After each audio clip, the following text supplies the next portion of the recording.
Hi, so this is my last coaching journal, and it has to deal with the improved segment of the Knight's impact cycle.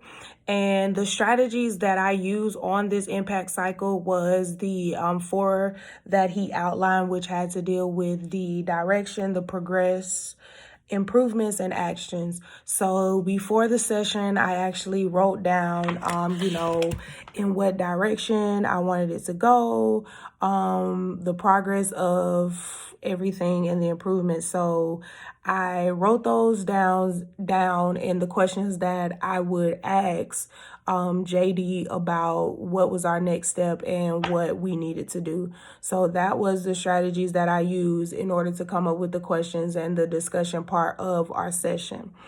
So for the skills and the effective changes, actually there were no changes. Everything that we discussed was right on point, and we were actually on the same page, and we saw eye to eye about everything that we discussed in our improved coaching session.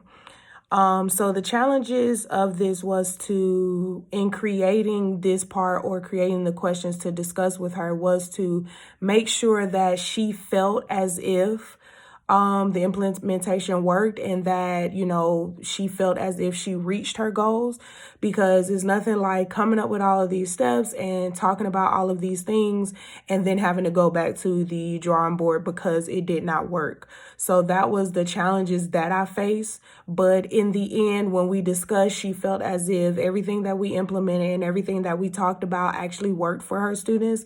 And she liked the ideas of the thinking prompt that I came up with, as well as the teaching strategy that we discussed about the think, pair, share. It really helped her to reach her goal of having her students be able to make the necessary connections without having the assistance of her. So in the end, I felt like it was a very successful coaching session overall, because we were able to reach the goal and we were able to make the necessary adjustments that were made. And it is something that she wants to continue to do. So I really feel like everything went well.